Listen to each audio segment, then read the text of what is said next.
kindly rate the president's speech. It's his first State of the Nation address. How do you rate it? This has been a very bold State of the Nation address, and it has been candid. It gives an account of the difficult situation that the president has gone through for the last 1 year, but also the bold decisions he has made and the faithfulness to his promise to the people of Kenya, because we can see a president who is consistent with the manifesto, focusing on the issues that are integral to the common mwananchi, mama mboga, boda boda.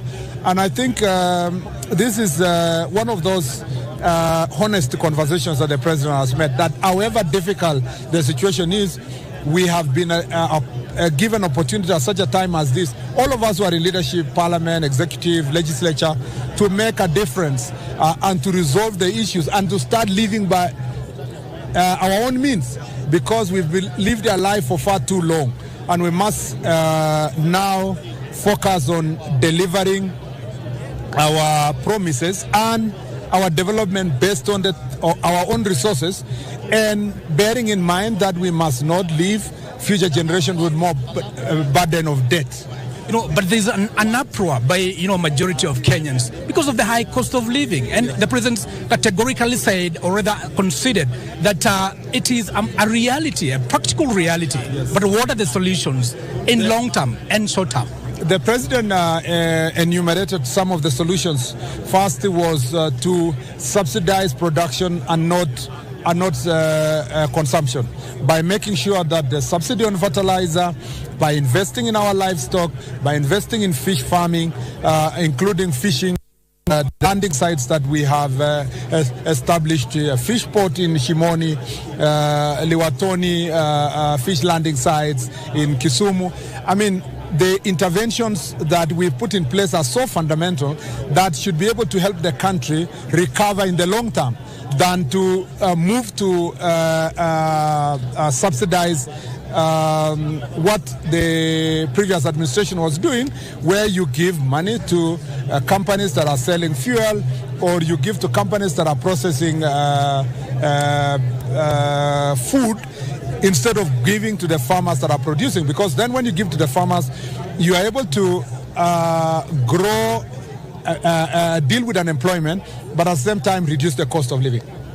The docket that you had, you oversee, was in the last administration accused of spending so much money in mega projects, so that the Jubilee government was not able to balance between mega projects and services to the Kenyans, especially the cost of living. How are you balancing that now?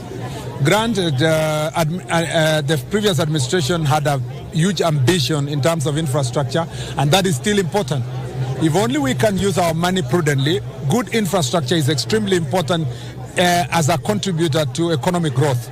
But you must also deliver it within your own means, not to overborrow. And that's why you've seen that we have reduced. My responsibility in my ministry is to ensure that we deliver on the pending infrastructure and not adding other mega infrastructure using funds that are either borrowed or the GOK taxpayer money. However, we have an ambitious plan to make sure that we still achieve major infrastructure development, but using the private sector. That is why we're having a conversation about the Northern Corridor, Mombasa to Malaba, delivering the roads using PPP. We want to construct a new terminal at the airport, PPP. We want to have greater investment through concessioneering at the port of Mombasa by getting private sector to come and invest. So eventually we will still deliver a major infrastructure, but a bit of time and planning through the private sector. So the difference between us and the previous administration is that we have been cautious in putting more money in mega infrastructure, and now focusing more on areas that are going to help mama mboga, boda boda, and grow the economy.